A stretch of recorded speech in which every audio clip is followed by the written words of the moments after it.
Okay. So on this blistery, rainy day, we've got a special guest joining us by the fireside. As always, Chernoglov and Chort. My name is Chort. here to bring you the tastiest and tightest verbal riffs together with your favorite metal artists.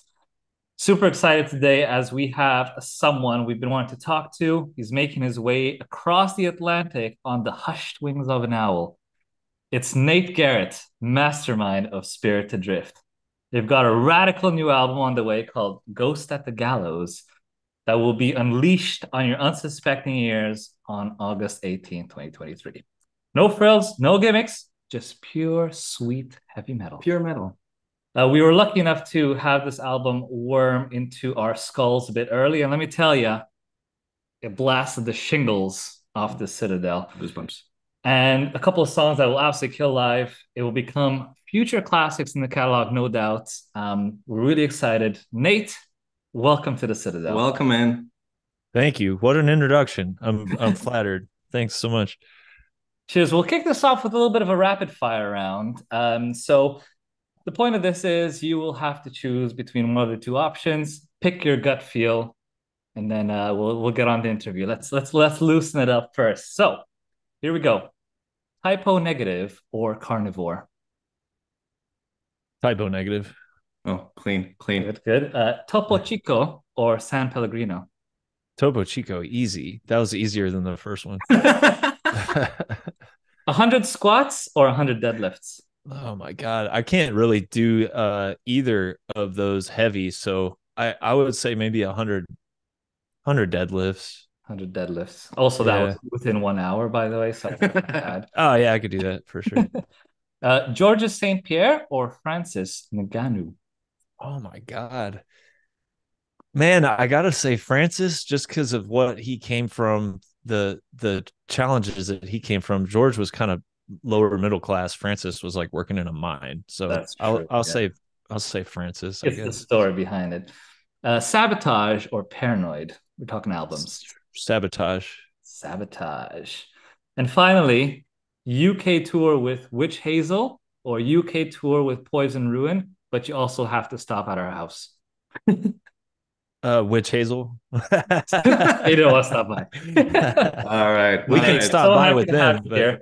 yeah, Witch Hazel is really cool. I think that would Poison Ruin's cool too, but I think Witch Hazel would make more sense for us. And we can come by the house. It's all good. They're fantastic. Thank you. Oh, that's good. All right. Well, let's jump into some album stuff. New albums coming out. Assuming that shades of Black Sabbath, Slayer, Crowbar. You said they're automatically sort of in the new album. Where else did you draw inspiration from? Anything outside of music? Maybe even martial arts, man. I don't know.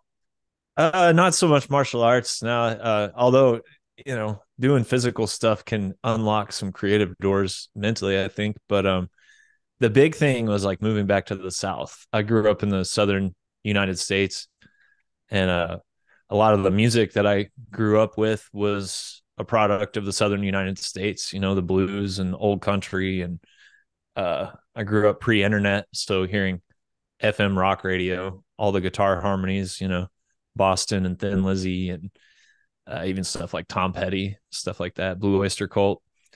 So yeah, moving back to the Southern United States and back to sort of a more isolated, rural, forest kind of environment, that was the biggest influence on the new record, I think, and that is a non-musical influence. Yeah, I think just Southern music in general. Metal kind of came from the blues, which is a product of the American South.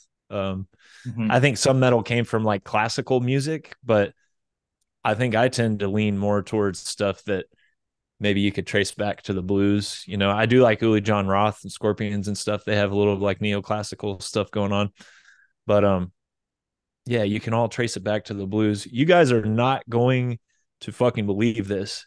I'll show you my phone. Kirk Winstein just texted me. You just said his name, and he just texted me Amazing. Well, there it new is. I Am It was song. meant We to be. Yeah, we had a conversation the other night for like 45 minutes, and it was amazing. Very surreal, very surreal. But yeah, he's always you mentioned him. He's always an inspiration for sure. And you said you dropped the name Tom Petty, the master of the Mm-hmm. opening lines there. Let's talk about onward, the mountain is the way. Following the eagle, I carry the flame. I'm not going to sing the rest of Yeah, that. do it. But I mean, you asked people about the inside joke there, with a little prize. Did anyone actually guess the inside joke? I mean, my guess was that you're talking about the hobbits going to Mount Doom, and they really should have taken the eagles. But did A anyone few ask? people, guess that that's not it. It's and I keep like every episode I'll mention.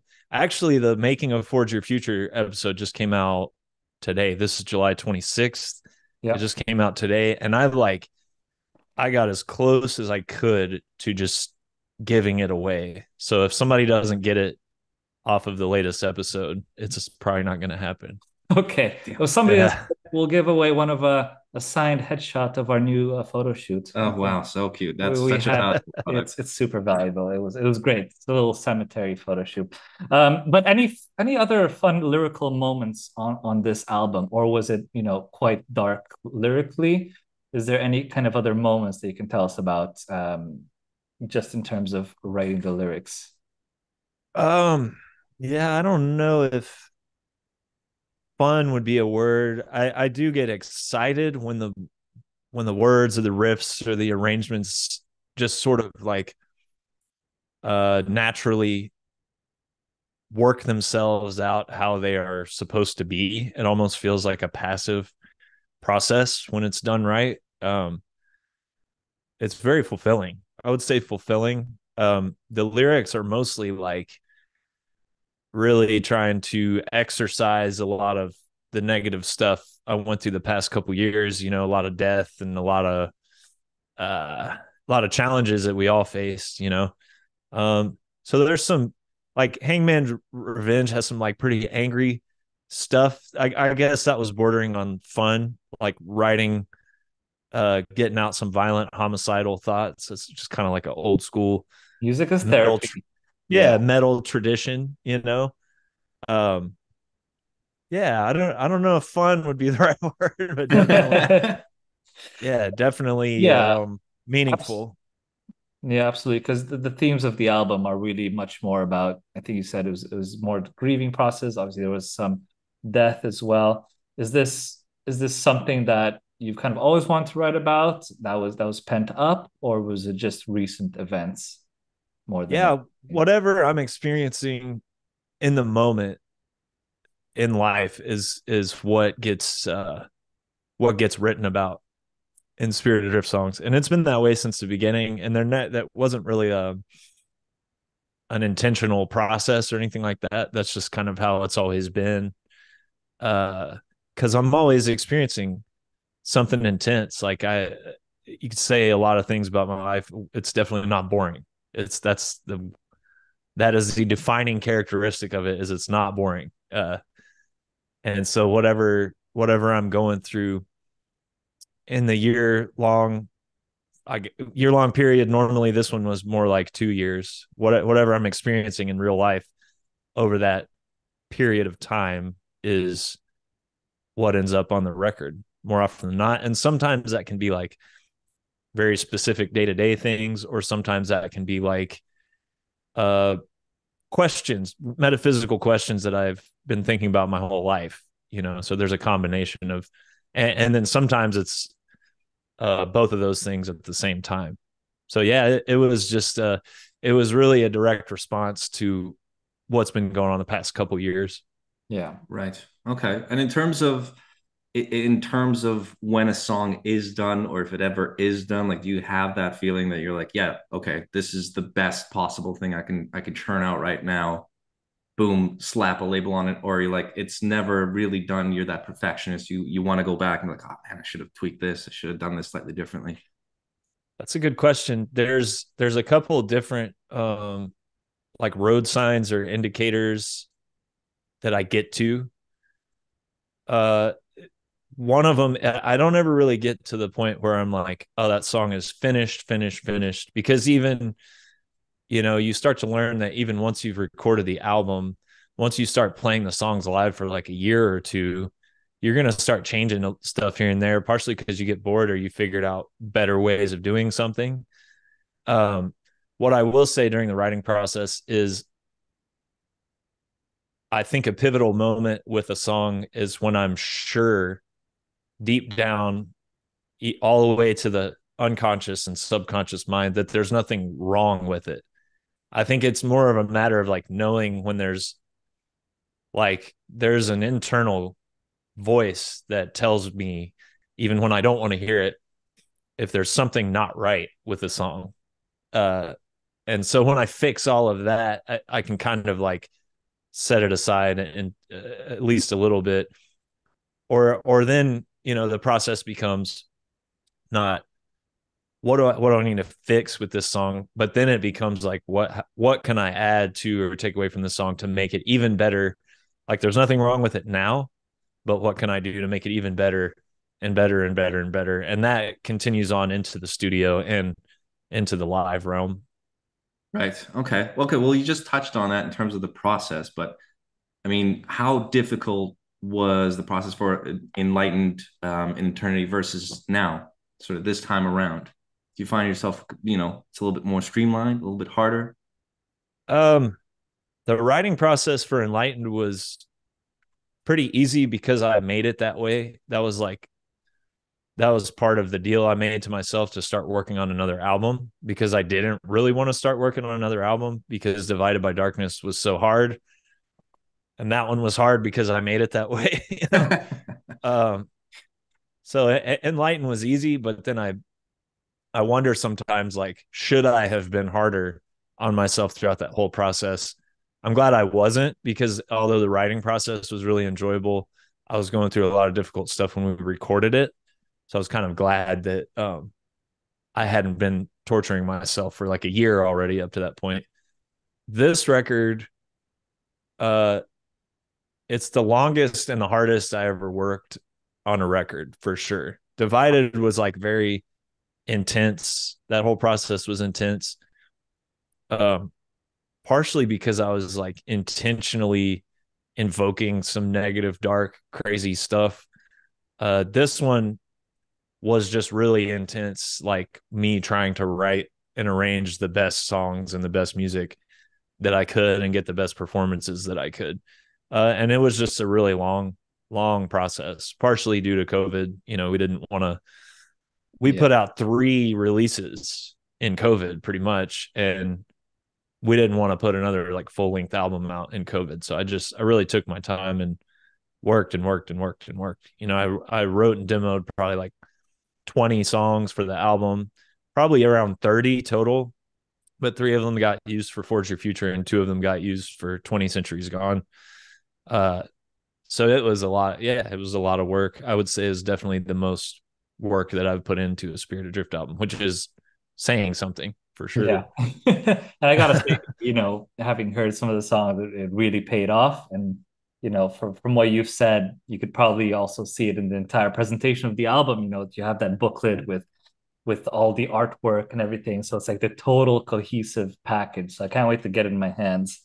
Thanks. Yeah, me too. The label actually just emailed me this morning and said that they're shipping out like the free band copies from Germany. So I'll finally get to see it soon. Amazing. Yeah. Very nice. And so on Enlightened Eternity, the Cosmic Conquest, I think, was double harmony guitar solo, with the harmonization bit, which is apparently super grueling because you have to map out each individual note. You said that was pretty much a one take wonder. You sat down, absolutely nailed it. So that's pretty cool. Is there any kind of unique moments like that on Ghost at the Gallows that the usual listener wouldn't necessarily pick up on? Yeah, there was a big one in the studio actually. So the opening track, Give Her to the River, I had a very, very simple melody written for the chorus, vocal melody. The chorus riff in that song is one of my favorite Spirit Adrift riffs. It really reminds me of like our version of like something that would be on our master of puppets, just like really epic and cool. And so I wrote a really simple vocal melody, but in the back of my mind, I knew that eventually I would want to layer up a bunch of vocals on the chorus.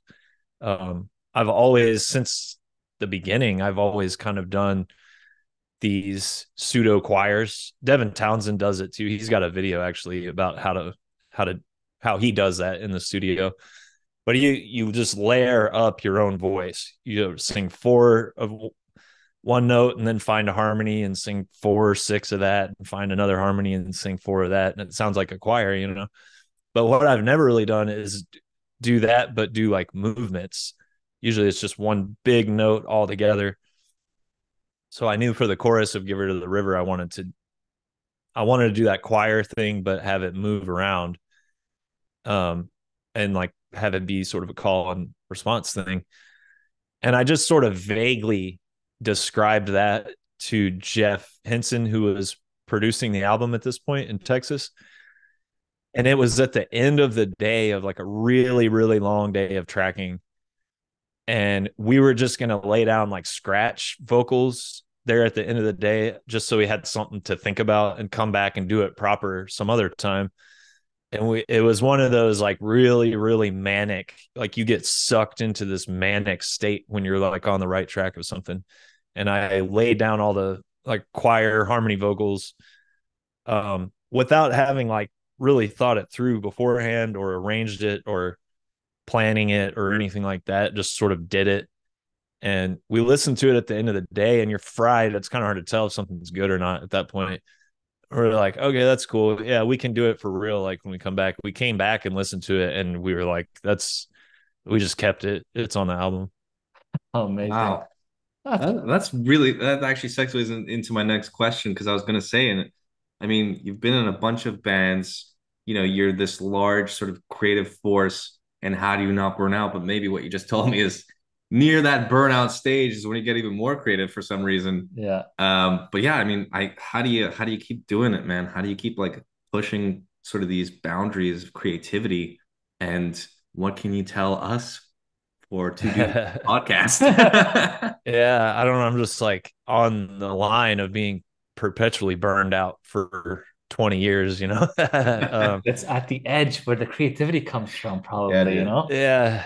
Nah, man, I feel myself getting older like every day. And I used to have a lot more stamina for everything. One of the things that I've noticed that my stamina waning is just like arbitrary human interaction.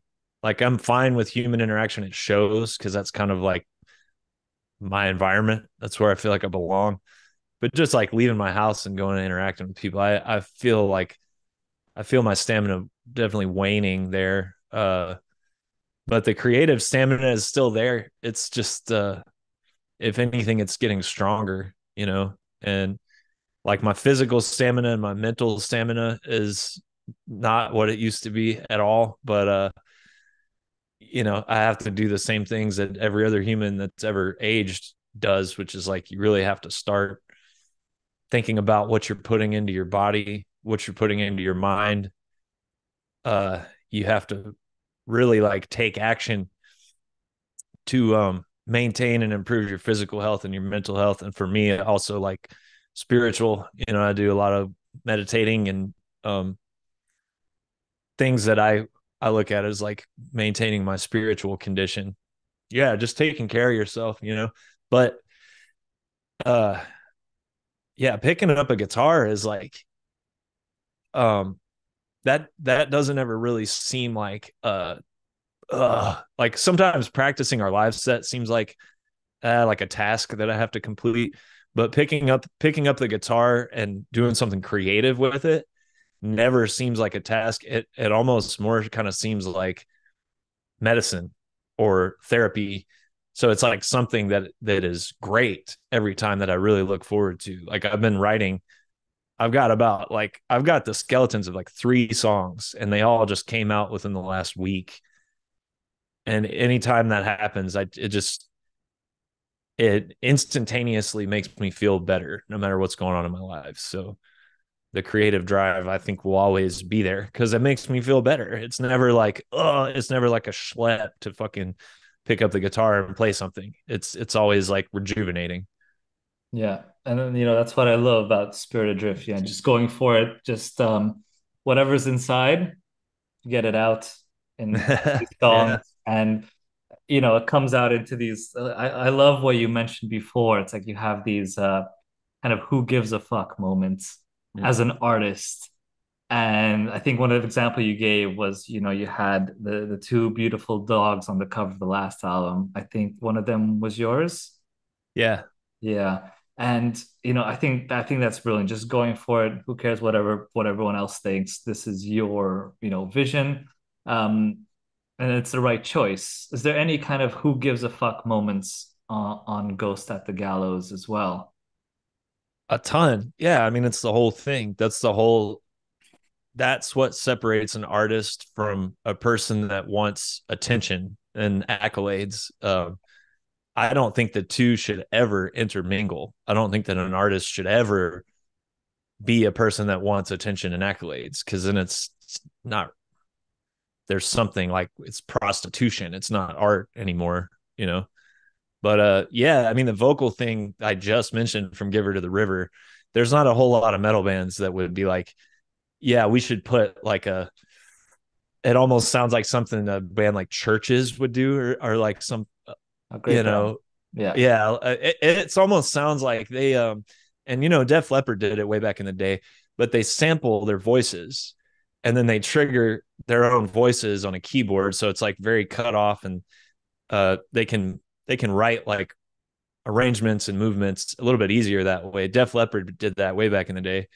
So it's kind of something like that. But most metal bands there's going to be somebody in there whose ego is fragile, or they're worried about what this guy or this person's going to think. Oh, is so and so going to want to take us on tour if we put like this choir vocal moving around a riff that sounds like it could be on Master of Puppets? It's like, who gives a fuck? All the best bands had that attitude of who gives a fuck. Or it's like, I don't know, is somebody going to judge me for intentionally trying to write a song that would sound like it would fit in with the stuff that I heard on FM rock radio growing up? That's I Shall Return. It's like early Ozzy, Tom Petty, Blue Oyster Cult, Boston, but it's me writing it, and I'm writing it like from my heart. I meant every word and every note of it, Yeah. Did I think people were going to be like, well, this motherfucker's ripping off Crazy Train? Who cares, man? I don't give a shit. I was just thinking that. I didn't want to mention it, but thank you. Yeah, well, no, it's like the most boring the notes but it was aren't only the for same. a millisecond that I thought that. Yeah, the notes aren't the same. The chord progression really has more in common with Refugee by Tom Petty. So it's like, yeah, I don't give a fuck. I don't, if it sounds like Crazy Train to you, cool. It does to me too, because I wanted to write a song that made me happy the way that FM rock radio made me happy. So, and if you don't like it, and if you think I ripped off Crazy Train, you're fucking idiot. You don't know how to play guitar. So yeah, it's every second of every song. I'm like, yeah, this is what I want to do. And the second you start thinking about what's somebody else going to think, like, I do want to make music that our fans like, but our fans like the same shit I like. So I don't have to think about it, Yeah. Yeah. God, that's great. Fair enough. All right. So now just pretend we're on tour with you. I'm cleaning the toilets.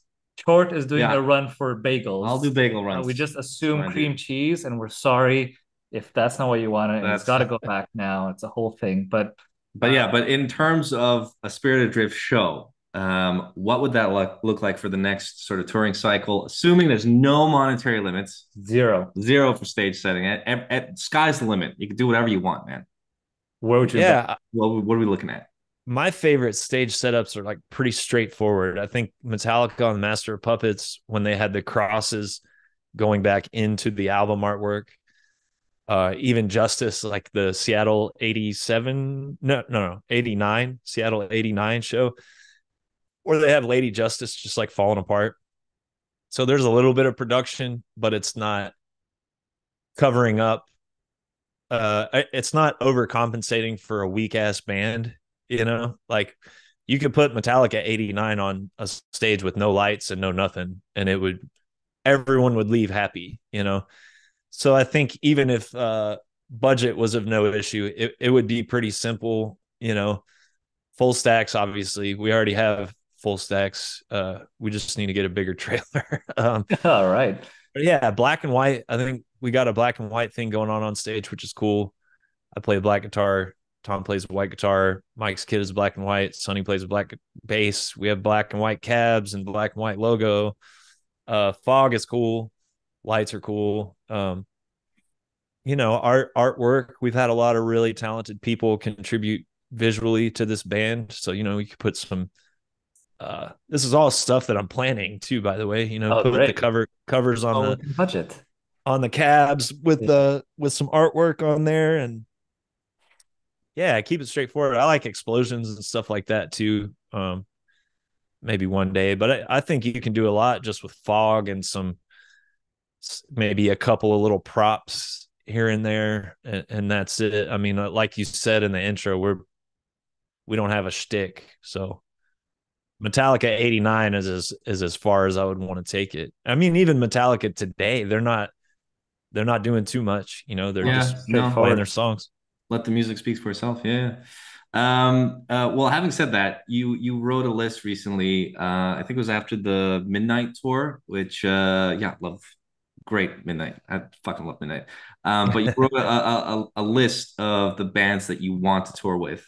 Can you give us an insight into who they are and why? Yeah, a lot of people have written me at the podcast actually, and pretty much guessed like every band on the list. Obviously, there's some big, huge ones. Like Iron Maiden, they only ever take their kids' bands on tour, but if they ever decide to stop doing that, that would be cool. We'd love to tour with Priest or Metallica or Megadeth or anybody like that, which isn't entirely out of the question. But there's a path to get there. I've realized that my life is not the type of life where you're just going to get like, boom, some big moment and everything's taken care of. It's always like a grind, and there's always steps that you have to take. And I think that's better in the long run. But yeah, there's some obvious ones. Like we've already toured with Crowbar, but I'll tour with them anytime. I know that, I mentioned speaking to Kirk, eventually Down's going to start doing stuff again. Pretty tight with like 3 of the guys in that band. So that would make sense.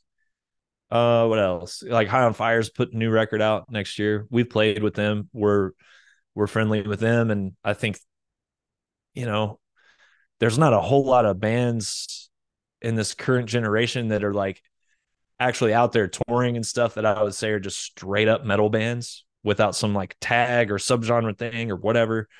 And also not a lot with clean vocals. And I would call Matt Pike's vocals clean technically. They're not really, but he's singing melodies. So, I mean, I consider him to be like a real actual singer. Yeah. Yeah. So I think that would be cool. And there's a bunch of others, like Tribulation would be fun. We're talking to Green Lung, talking to, you guys mentioned Witch Hazel. I think that would be cool. So absolutely. Yeah. Well, I can cross Baby Metal off my list because yeah, you can. Oh man, you guys know anything about the Japanese idol industry? Oh, sir, we've just got back from Japan and we know all about it. Okay, I refuse to go down in there because it's scary. Like, I didn't know anything about it until like a couple of weeks ago, and I went down the rabbit hole. And man, don't think that way of thinking has not infiltrated certain music industry types over here too, even in the heavy metal realm. Scary stuff. That is true. It's a lot of like there's a lot of image over everything nowadays. I see it quite often. And how they package that in Japan for Japanese men and women, by the way. It's but mostly men. I mean, mostly men, but the women are like, no, it's fine. It's predatory. It's very predatory. Yeah, so it's really right. So you started a channel a few months ago, called Big Riff Energy. Yes. Tell us a little bit more about that. Was it to make this interview really difficult by answering all the questions beforehand? So I literally had to grasp at straws, or what was the reason? I mean, yeah, partially that was part of it. Like in the back of my mind, I was like, okay, a lot of people get like even today, man, I gotta call out the lamb goat thing. I did the lamb goat podcast, and in the description it was like Nate Garrett started a solo project, Spirit Adrift, after having been in Gatecreeper. And I'm just like, dude, that's not, I started Spirit Adrift first. And everybody gets that wrong. And I was just kind of like, Yeah. uh, That's just due diligence. It's online. You should know that, yeah, man. man. Well, you guys are like a different caliber. Well, thank Thank you. you. Yeah, no, We'll you cut really that are. out and save lamb goat. Yeah, you really are. But yeah, part of it, not the main motivation, but part of it was frustration from like people getting a lot of shit wrong and having to repeat stuff all the time. So I was like, well, I feel like it would be helpful if that information was just out there straight from me, unedited, like no weird spins or anything like that. I will say the main motivation for that, I had my friend Daniel, the Pit Forge on Instagram, make the logo for the podcast in like early 2020. And then I just put off doing it. I had a podcast before this one around the time of Curse of Conception that I guess was a lot more popular than I realized, because people kept asking me like, when are you going to do another podcast? When are you going to do another podcast? Hearing that all the time. And then 2020 had had a little more time on my hands, but just didn't get around to it. And honestly, the main motivator was the fact that we have a new album coming out. I was like, well, what can I do to try to like help push that album a little bit more? So it started off as that, just like a means to an end to get people to hear our music. And it sounds corny, but it's like really a lot more than I bargained for in like the best possible way. It's been a really, really cool experience. And it's been a real eye opener for like, okay, this music that I'm making is actually like reaching people and having like a pretty significant impact on people, which is awesome. That's like the main goal. So it's, dude, I really love doing it, and I didn't see that coming. Yeah, dude. I love fucking watching it. Not even just like the musical part's awesome, like the history, you going into Sabbath and all that stuff, like that's super insightful. But at the same time, there's just like fucking moments of clarity that I need to hear from another individual, and like hitting it on the fucking like hitting the nail on the head, you know? Whether Nobody talks it's about books either, metal books. I think yeah, that's the coolest part for me. that as well. Thanks, guys. Thanks. Yeah, well, I listen to a few podcasts like pretty religiously, and that's what they do for me. It's like just hearing from somebody else like it's going to be okay. Yeah, Yeah. absolutely, man. I Short, needed that short. today. I I need fucking that. got it, dude. Oh, thank you, Nate. Oh, Oh, dude, for I real. feel so good about that. Oh, But we're on that list, obviously. going down that personal route, when you were a youngin, just a little squirt, what did you want to be when you sort of grew up? Man, that's so funny. I was about to do a podcast about Arkansas. And you preemptively Now we hit gotta go. We gotta go live with this early. Do not post it. No. Yeah. It's funny, man. When I was a really, really little kid, I remember my folks, I was raised by my grandparents. I remember them laughing because we were out somewhere and somebody asked me, I was like tiny, and they asked me what I wanted to be. And I said a screenwriter. And all the adults were like laughing because they thought it was insane that a kid that age even knew what a screenwriter was. But I actually um, I went to college under like a lot of pressure. I didn't want to go to college. I somehow got good grades in high school, despite like not even being there half the time and being fucking out of my mind when I was there. But I applied to USC to go to film school, and I didn't get accepted. But I was like, if I can't be in a rock band, I want to be a screenwriter. And that didn't work out. So I'm in a rock band. Wow, dude. I mean, I had another question, which is going to be sort of your biggest impact when you're growing up that isn't musical, but I got to ask now because what are your like sort of go to in terms of cinematic genres, or even like if you have? I know it's really hard, especially if you love films, but like a top five or top three movies of all time. Well, what I could say is I feel the same way about films that I feel about music. The genre doesn't really matter to me, and most of my favorite stuff you can't really like pigeonhole it. I am like a horror fanatic. I think there's more of like a community there. You don't see conventions around the world dedicated to like comedy movies. You don't really see conventions. I mean, there's Comic-Con, but even the horror even like worms its way in there. It's kind of more like sci-fi and stuff. But they're horror movies for sure. From a young age had like a huge impact on me. But yeah, I think my favorite movies kind of defy genre. I would say like I have my favorite bands that all sort of defy genre and evolve and stuff like that. I have like favorite filmmakers too. So it would be like William Friedkin. And if you look at his movies, you know, he made The Exorcist, which he didn't think he was making a horror movie somehow. But then he made, you know, The French Connection, which is like sort of the first like gritty documentary style, like cop movie where the cops aren't, the lines are kind of blurred. And then he made Sorcerer, which is like, I don't even know what you would call that. And then like, I love the Coen brothers, you know, all their movies, you could tell it's them, but they're all kind of different. I would say my favorite movie ever made is probably No Country for Old Men, honestly. Oh, fucking Josh Brolin, get the fuck out of here. Yeah, Fantastic choice. Yeah, he's great. And yeah, just John Carpenter, I love most of his stuff. Yeah, I like music in those films as well is like so fucking phenomenal. They make half of the film fucking amazing. It's like the music alone in John Carpenter film. Yeah, I agree, man. So yeah, just stuff like that. Super heavy, crazy shit. Like I don't really like just like eye candy and ear candy. So it's usually like something real heavy and dark, or even the comedies that I like are like super fucked up stuff that you can't really even say anymore, you know? Yeah. Speaking of film, have you seen the film Coda?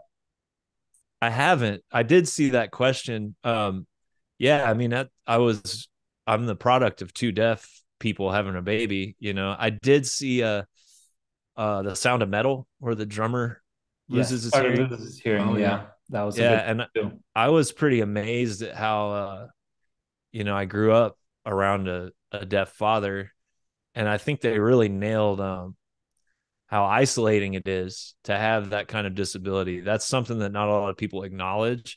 And I think your average person has a little bit of fear or hesitation interacting with people with disabilities, or like elderly people or people that are different. And I think a lot of it is like fear of awkward interactions and a fear of like uncertainty of how to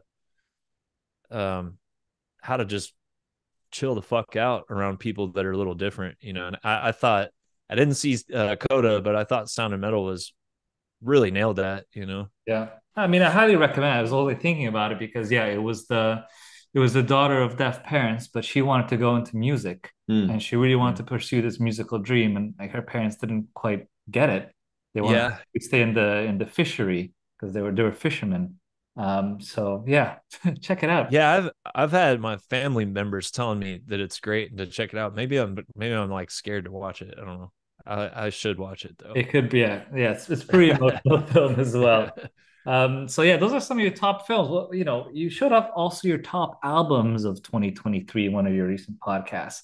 So tell us, how does a musician as gifted as you, how do you listen to new music? Is it vinyl only with a nice fizzy drink in the darkness? Is it in a park with your Bluetooth speaker? Like, how do you approach albums now when you're listening to new music?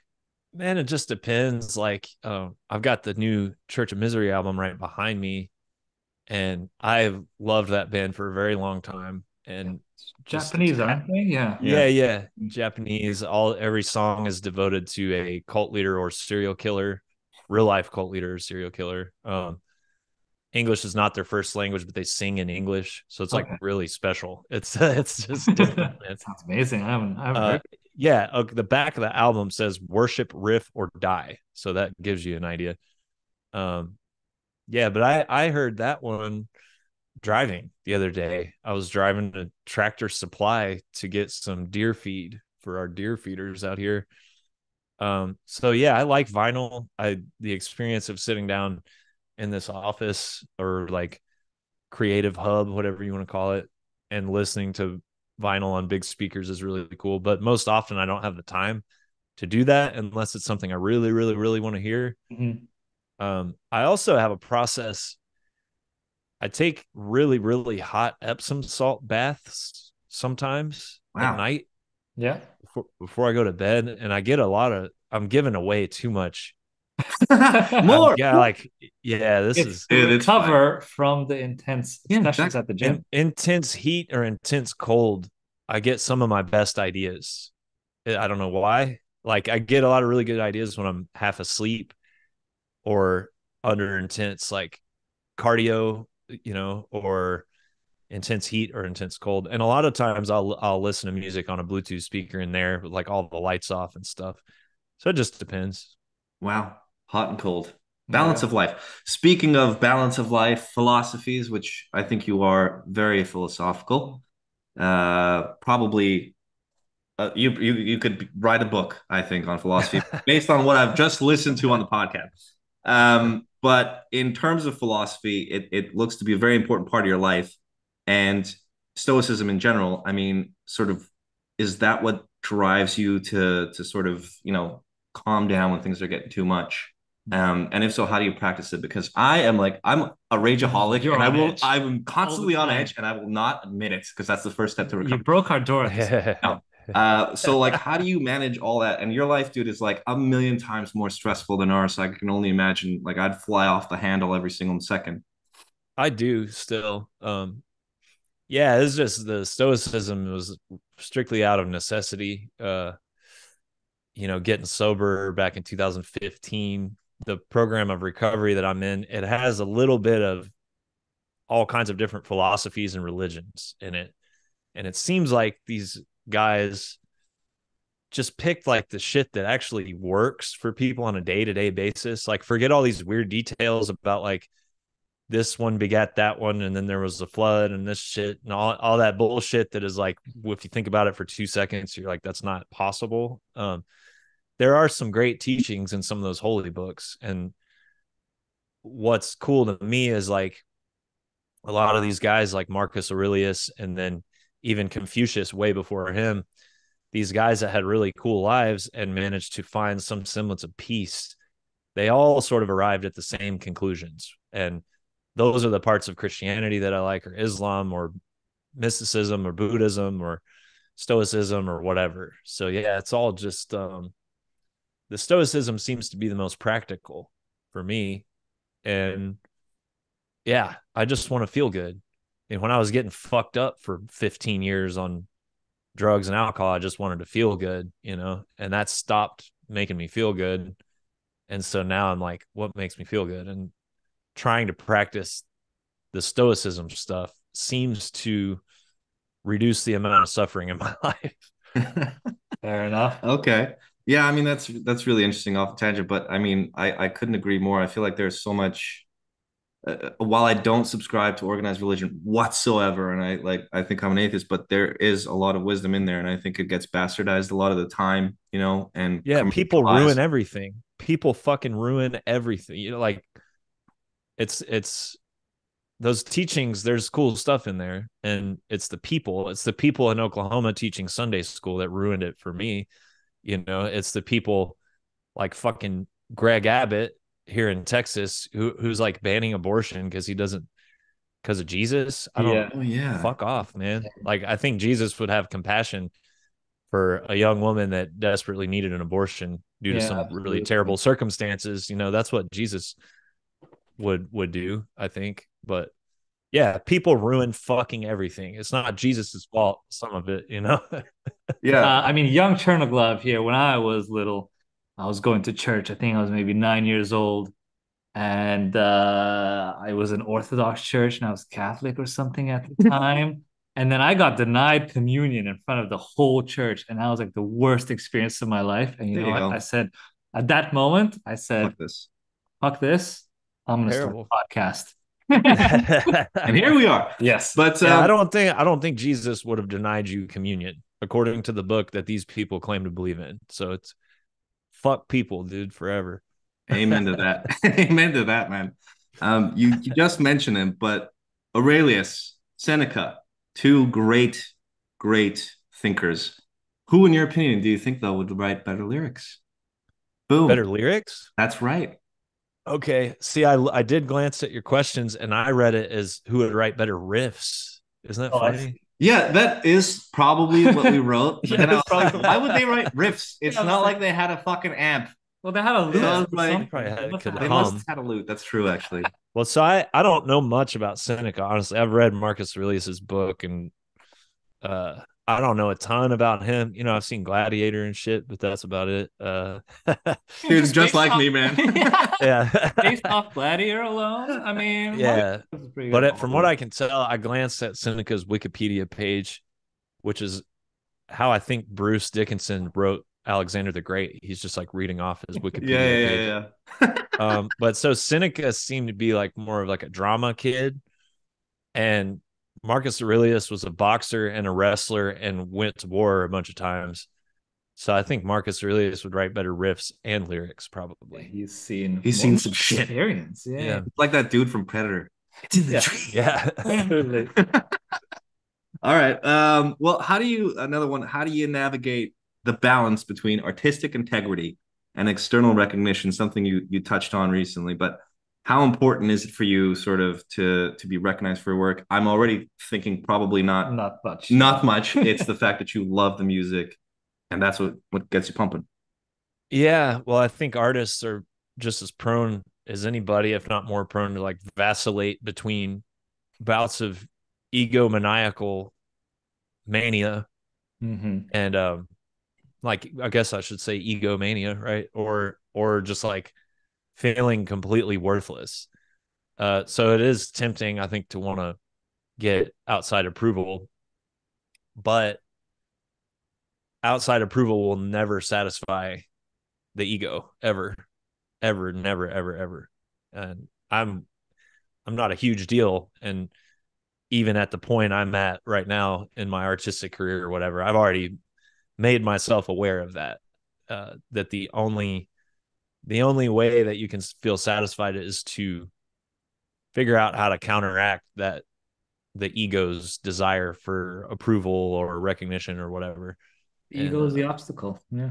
yeah, and yeah, that guy has a bookstore like in the downtown of the town that I live in. Actually, believe it Oh, or not, really? Ryan Right. Holiday. Yeah, Ryan yeah, Holiday. Yeah, Yeah. he's a stoicism there. yeah.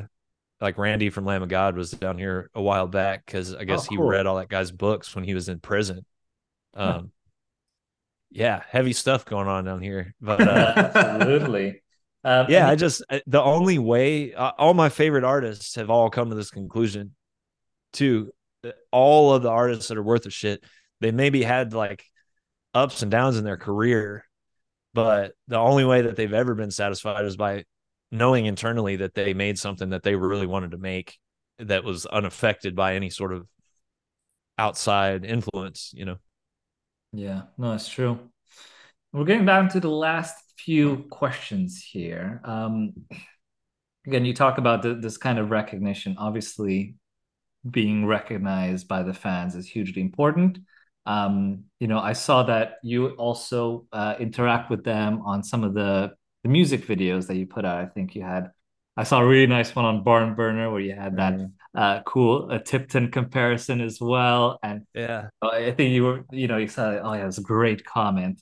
I think, how do these comments influence you? Do you look at them often?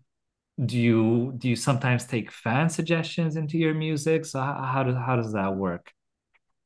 Um Usually within the first couple of days of something coming out, I try not to look at them at all, but we're all human. It's just the temptation is overwhelming sometimes.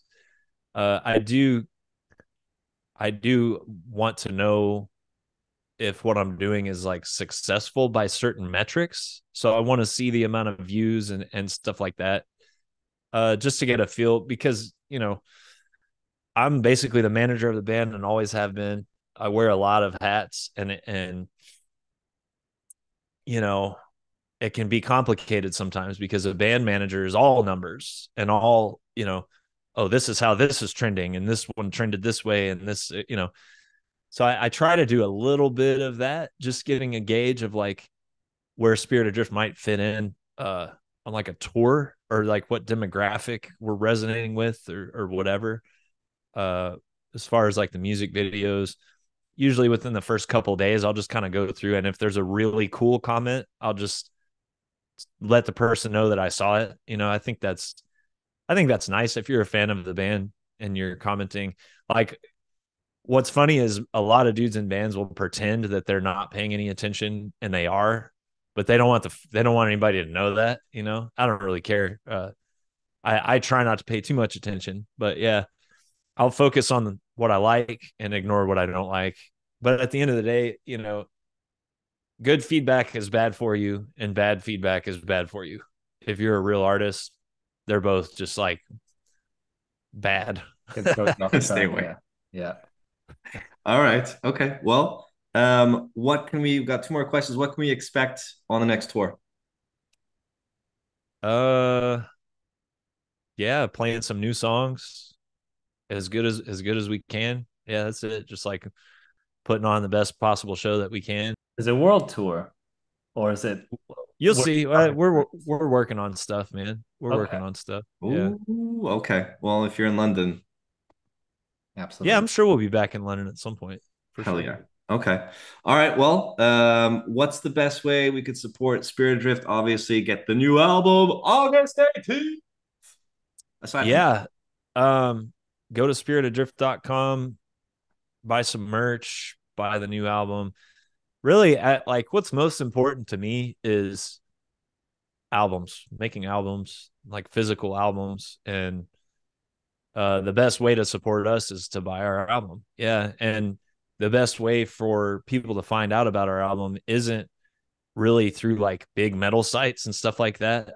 None of that stuff really matters. Like I've seen there's like two interviews I've done in my whole life with those bigger metal sites where I actually like noticed an uptick in fans and stuff like that, and people would talk to me. So really, like, what you guys are doing is the most important, I think, which is just like grassroots, fan oriented, word of mouth. So yeah, best way to support us is to tell some friends of yours or some people that you talk to about the band if you think that they would like it, and buy our record. And if you stream our record, if 1 million of you stream it, I'll probably see like a couple bucks over the course of my life. Yeah. So buy the CD, buy the album. Yeah.